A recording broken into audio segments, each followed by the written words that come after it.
कोशिका में आप लोगों ने देखा एक कोश की जीव और दो कोश की जीव। जितने भी जीव हैं पृथ्वी पर उनको दो भागों में बांटा गया, लेकिन इन्हीं कोशिका को अगर हम इनके संगठन के आधार पर और इनमें पाए जाने वाले केंद्रक के आधार पर जब बात करें तो दो प्रकार की कोशिकाओं में इनको बांटा जा सकता है। पहला प्रोकैरियोटिक कोशिका और दूसरा जो है यूकैरियोटिक कोशिका। क्या है?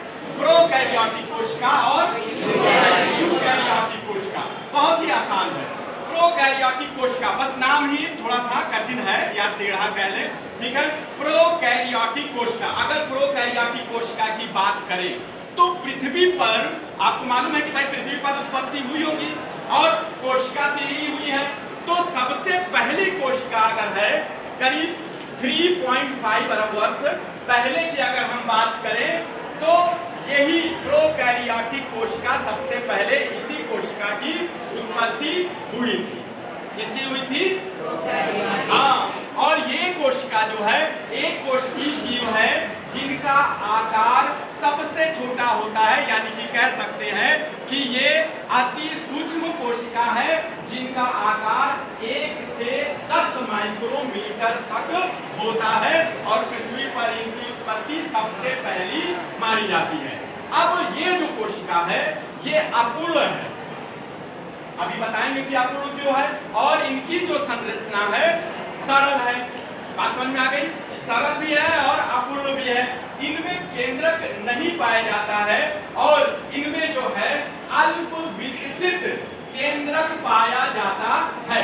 अल्प विकसित केंद्रक का मतलब, अल्प विकसित केंद्रक का मतलब कि केंद्रक जो है डेवलप्ड नहीं होता है या डेवलप्ड होता है तो बहुत ही छोटा होता है। अब इसके जो केंद्रक में आपको मालूम है कि जो भी मटेरियल होता है वो झिल्ली से, एक झिल्ली से कवर होता है, लेकिन इसमें प्रोकैरियोटिक कोशिका में जो झिल्ली है केंद्रक की नहीं होती है। तो जब केंद्रक झिल्ली नहीं होगी तो क्या होगा? केंद्रक फैला होगा, जो मटेरियल है वो फैला होगा। आप देख रहे हैं ना, ये फैला है। लेकिन आपने जब कोशिका की बात की थी तो आपने देखा था कि एक सर्कल आकार का कोशिका का केंद्रक है कि नहीं है? देखा था ना। अब झिल्ली नहीं होती है, इसमें जो केंद्रक पदार्थ का मटेरियल है, केंद्रक का मटेरियल है, ठीक है, वो क्या है? डीएनए का बना होता है। डीएनए मींस डीऑक्सीराइबोन्यूक्लिक अम्ल, डीऑक्सीराइबोन्यूक्लिक अम्ल, ठीक। और इसमें जो कोशिका भित्ति होती है इसकी प्रोकैरियोटिक कोशिका की, वो क्या होती है? कार्बोहाइड्रेट और एमिनो अम्ल की बनी होती है।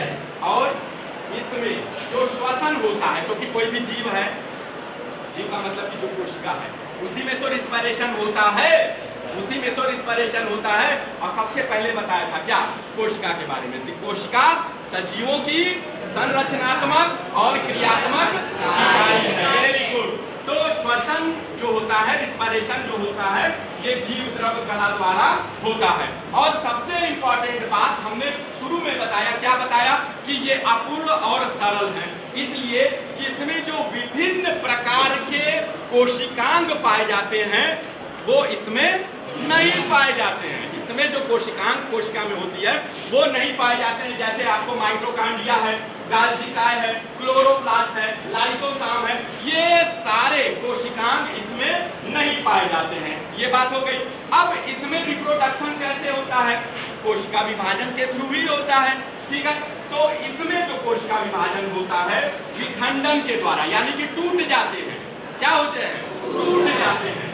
और मुकुलन द्वारा उसमें थोड़ा सा बट लाइक स्ट्रक्चर निकल जाता है और फिर वो टूटकर अलग हो जाते हैं, तो उससे नई कोशिका बनती है। अब इसका एग्जाम्पल अगर हम देखें तो आपको मालूम होगा कोरोना वायरस। कोरोना वायरस मालूम है? वो क्या है? यही प्रोकैरियोटिक कोशिका है। अभी कुछ साल पहले हम लोग सारे लोग सफर कर रहे थे, डर के मारे घर में घुसे हुए थे, यही प्रोकैरियोटिक कोशिका था, सबको परेशान किया हुआ था। तो जितने भी वायरसेस हैं, कौन? जितने भी वायरसेस हैं, बैक्टीरियाज हैं, वो क्या हैं? प्रोकैरियोटिक कोशिका है। Very good. तो जो बैक्टीरिया है, वायरसेस हैं, ब्लू ग्रीन एल्गी, नीले हरे शैवाल होते हैं, ठीक है। साइनोबैक्टीरिया, माइकोप्लाज्मा, ये सारे, ठीक है, ये सारे क्या है? प्रोकैरियोटिक कोशिका है। ठीक है, बात समझ में आई कि नहीं आई? बात समझ में क्या आई कि भाई कोशिका को केंद्रक के संगठन के आधार पर दो भागों में बांटा जाता है। एक तो प्रोकैरियोटिक कोशिका है और दूसरा जो है यूकैरियोटिक कोशिका। Clear? Any doubt? Any doubt? तो भाई किसी को कोई दिक्कत हो तो बताओ। थोड़ा सा एक बार पहले पढ़ोगे सारी चीज क्लियर हो जाएगी। चलो, थैंक यू।